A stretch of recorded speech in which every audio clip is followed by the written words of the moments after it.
Ito mga kabisi, pumasok na ako dito sa loob ng ubas. Ayan. Magwawalis ako.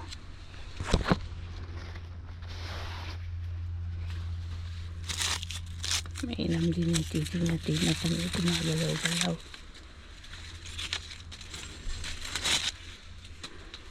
Ayan. Mga hindi kasi na pag hindi nag-uulan, madaling matuyo yung mga dahon. Kaya ibabaksa ko na para pag nagwalis, nakikita ko rin yung mga insekto. Maraming maliit na mga insekto. Kasi pag nahinog yan, kung nahulog ang aking bandana,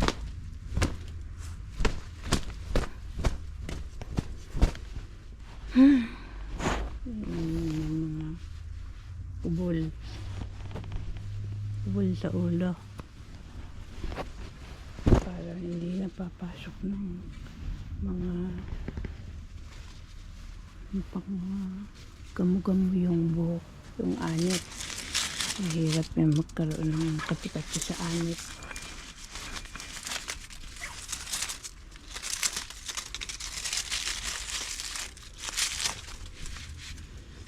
Ayan. Pati mga sapo taalisin.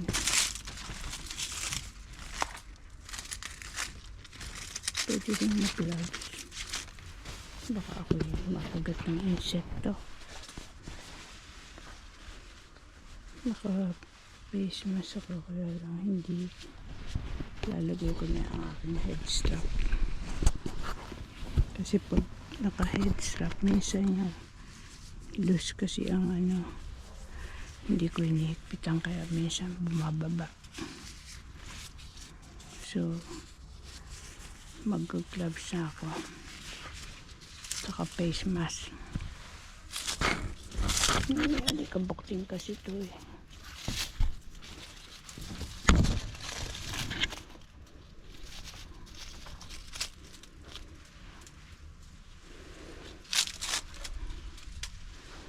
Ayan, para pag winalisan, tatamaan ng mainam din, kakalaykay yung pamisa-misa, hindi puro water hose, kalaykay ang gamit.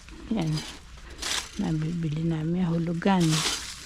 Pag bumibili kami ng mga gardening tools sa Home Depot, sa Lowe's, ayan, hulugan. Pag maganda ang credit score nyo, makakautang kayo. Bigyan kayo ng credit card. Depende sa pagbabayad nyo. Pag maganda kayong bayad, mataas yung mauutang nyo. Pag hindi kayo nagbabayad, hindi na kayo makakautang. Ganon.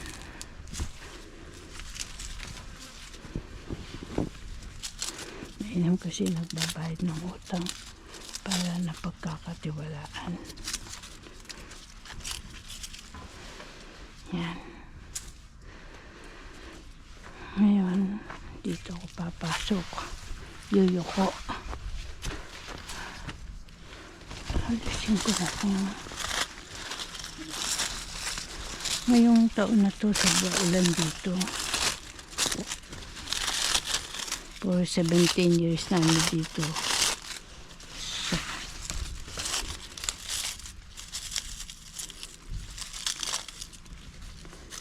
Sa Clovis.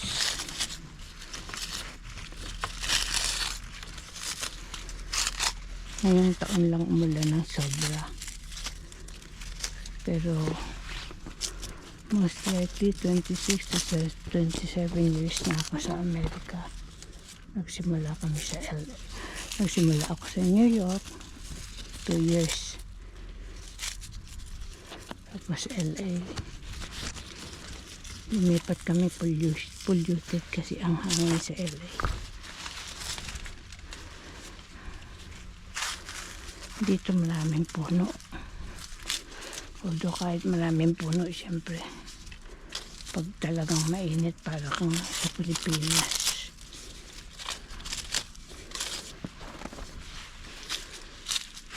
Kaya ang tagulan dyan sa ano dito.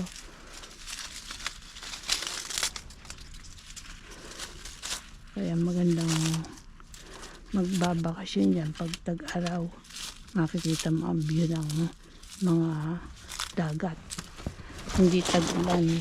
Kaya lang kami, ang bakasyon kasi ng mga bata dito, tag-araw dito, tag-ulan dyan. Kaya wala kaming choice.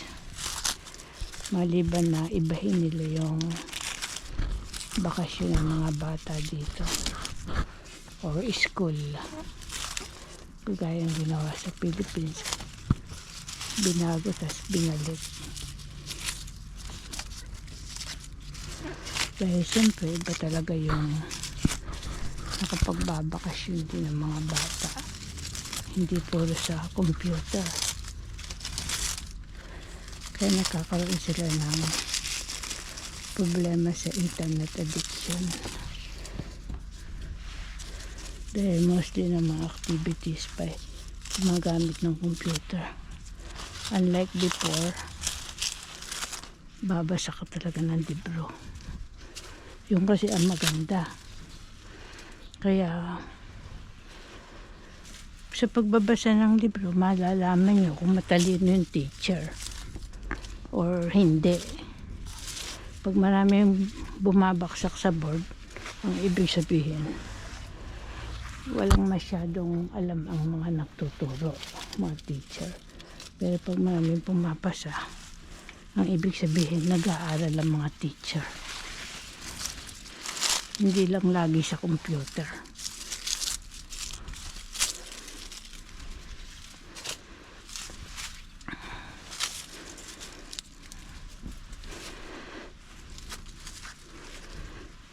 Kasi mas maraming laman ng books kaysa sasabihin ng mga teacher, dahil limited lang ang time nila sa pagtuturo. Unlike yung mahilig kayo magbasa ng libro, mas marami kayong malalaman. Ganon din sa pagbabasa ng Bible. Pag mahilig kayo magbasa ng Bible, mas marami kayong malalaman. Iba talaga yung kinakalaykay. Kasi kadalasan ginagamitan ko lang ito ng water hose. Napasok ng pusa. Kaya nagkaroon ng dumi. Diyan siya humihiga kasi napakakulimlim. Pag mainit nga naman, may kasi mga grupo ng pusa na nahati. Ito yung plastic na binutasan ko. Ayan. Binutasan ko yan.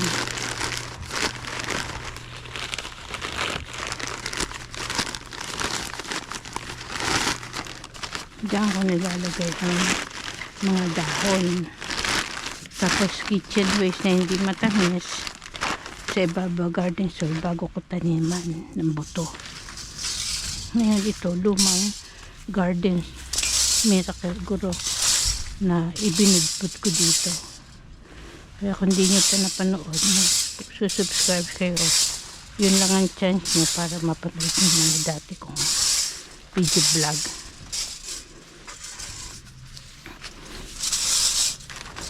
Dapat pala mamaya na yung ipot dahil mas maraming dahon. Yan. So sama-sama kong kukunin yung dahon nito, tapos sa ibabaw yung garden soil pinakatakip. Tapos pag pwede siyang diretsuhin na lagyan ng sa ibabaw ng bagong garden soil para maitanim yung tinanim ng mister kong kamote. Nakatatlo na ako ng lipat Yan. Kasi ang plano ko, lagi kong papalitan ng garden soil. Dahil nga, nakapuslit yung sa ilalim yung pusa. Yun ako. Kaya ako naggawa ng bakod na ganyan. Maganda naman. Gawa sa kawayan yan. Kasi pag luma ang kawayan, may itim. Kaya pininturahan ko ng puti. Ayan.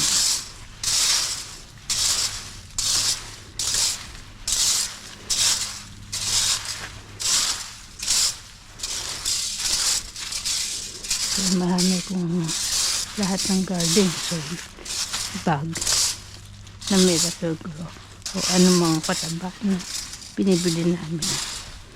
Hindi ko tinatapon. Ginagawa ko lagayan ng mga dahon. Kaya yung tapon ng tapon. Kasi kasama rin sa binibili nyo yan eh.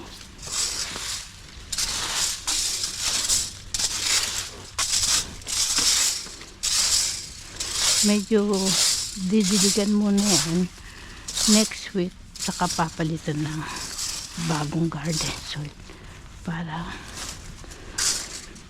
makahinga yung lupa. Saka kung may insekto, umalis ang insekto. Yan kasing garden soil, yung bag, mga compost bag, nagkakaroon pa rin ng insekto sa ilalim, binubuhos sa kulang ng tubig na kulo, mainit. Ito naman ang pangbugaw sa mga ibon. Yan. Mga kumikislap yan ng bubugaw ng ibon. Tapon na.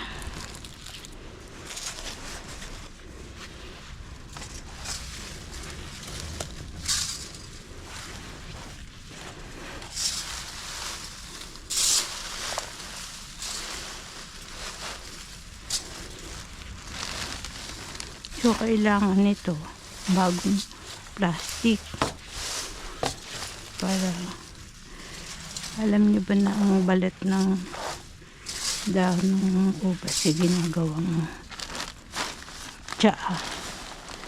Pag mag-search kayo sa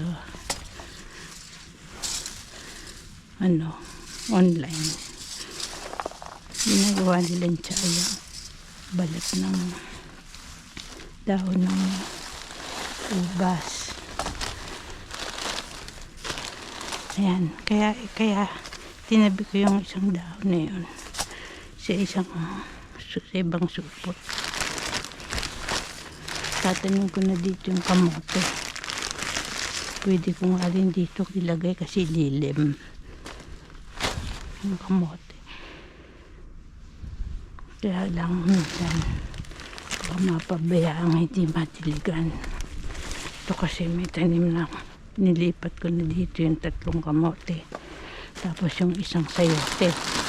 Kasi pag napupunta kami sa Baguio, din may suso kasi, kaya nagkasuso. Dati yung lily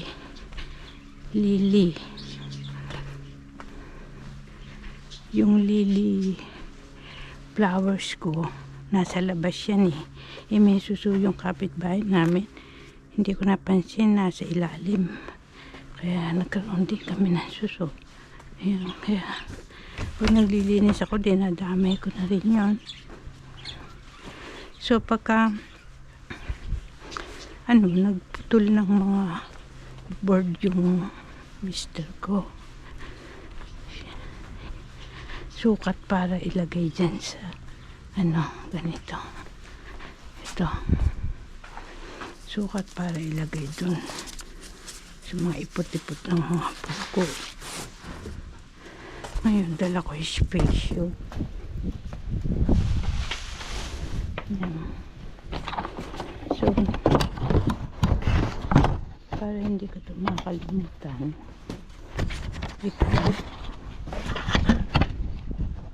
Matatakpan ng GoPro. Ito.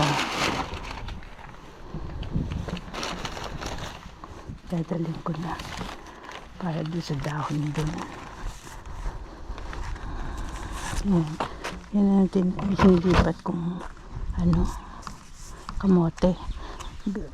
Bili ko sa Island Pacific. Masarap kasi yung kamote ng Island Pacific galing Japan. Kaya so may luma ako ditong used plastic. Dito ko nilalagay ito.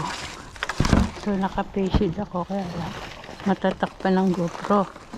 Naka-face mask kayo dapat. Hindi namin to ginagawang pataba. Kasi nakakita ko ng mga kakaibang insekto siguro sa pagkain ng mga pugo. Meron siyang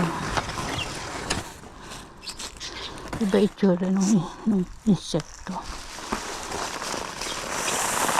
So, hindi siya pwedeng gawin pataba. Maliban nilang kung yung mga marunong ng mga mixture. Yan. Nagkat siya. So, madaling ilipat. Napakalaking pakinabang kasi nito. Malaking pakinabang nito. Ang daming itlog pugo na nakuha.